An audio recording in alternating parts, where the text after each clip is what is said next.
আসসালামু আলাইকুম রহমতুল্লাহি ওয়া বারাকাতুহু। আসলে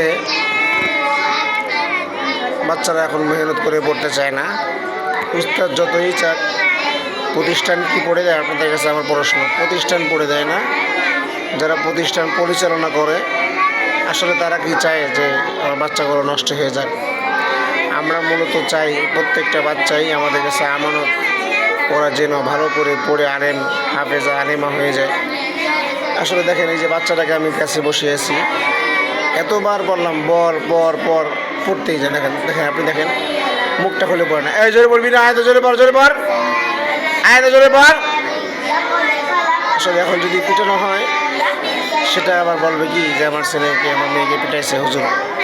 আসলে এরা যে কতটা পিটানো খাওয়ার কাজ করে আপনারা সেটা ফিল করেন না, ওস্তাদের কষ্ট বোঝেন না। কে কে ভিডিও সারে দেখেন যে পিটাইছে, আপনারা ওটাকে বলা বলি করেন। আচ্ছা, আমার প্রশ্ন, আপনারা কি আপনাদের সন্তানকে পেটান না?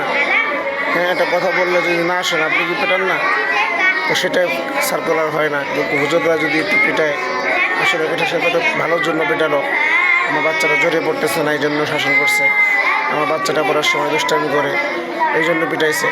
আমার বাচ্চাটা মাদ্রাসার নাম দিয়ে দোকানে ঘোরাফেরা করে, এই জন্য পিটাইছে। যে কোনো একটা ওর ভালোর জন্য পিটাইছে।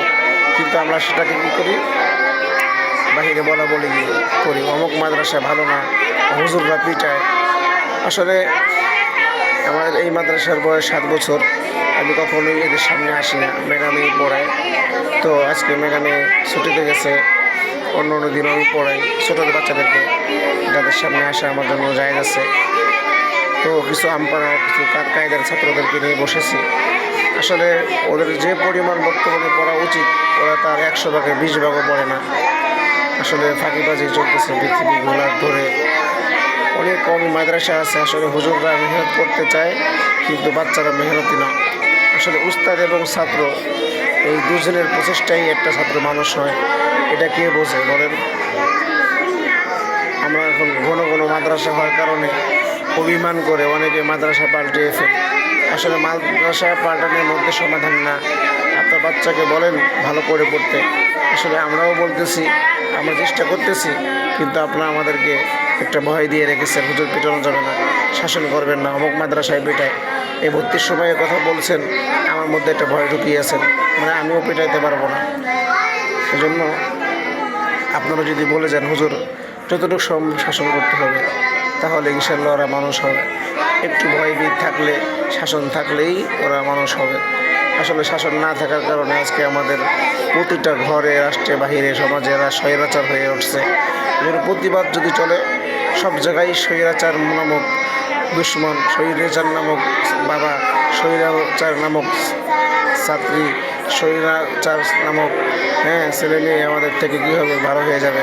আসলে স্বৈরাচার আপনি শুধু শেখ হাসিনাকে বললে হবে না, প্রতিটা পাড়া মহল্লায় সমাজে কীরকম স্বৈরাচার হাজার হাজার আছে। বাসের কন্ডাক্টর স্বৈরাচার করে, 5 টাকার ভাড়া 10 টাকা, রিক্সাওয়ালা স্বৈরাচার, 10 টাকার ভাড়া 50 টাকা। তো স্বৈরাচার আপনি কাকেই বলবেন? সবাই স্বৈরাচার। বাংলাদেশটা ভরাই স্বৈরাচার। কাজ করবেন, টাকা লাগবে, কথা শুনবেন, টাকা লাগবে। জিম্মি, আমরা সবাই জিম্মি। এই জন্য উস্তাদরাও জিম্মি হয়ে গেছি। ঘন ঘন মাদ্রাসা হওয়ার কারণে আজকে আমরা কি করতেছি? গার্ডিয়ানদের গোলামি করতেছি। নো গার্ডিয়ান, নো ছাত্রী। একজন পড়বে তো একজন থাকবে, পিটনি চলবে তো পড়া চলবে। এই জন্য আসুন আমরা হুজুরদের আলেমদের সেবক হই, মাদ্রাসার খাদেম হই, মাদ্রাসার সেবক হই। ছাত্রী গার্ডিয়ানদেরকে বলি, আপনারা আপ্রাণভাবে বলতেছি আপনাদেরকে একটু শাসন করবেন, আমাদেরকেও শাসন করার জন্য উদ্বুদ্ধ করেন। শাসন থাকলে দেখবেন আগের মতো পড়ালেখা হয়ে যাবে। আজকে শাসন না থাকার কারণে স্কুল কলেজ মাদ্রাসা সবগুলোই জ্যাম হয়ে গেছে। এই জন্য আমার কথাকে কেউ নেগেটিভভাবে নেবেন না, সঠিকভাবে নেবেন ইনশাআল্লাহ। আসসালামু আলাইকুম।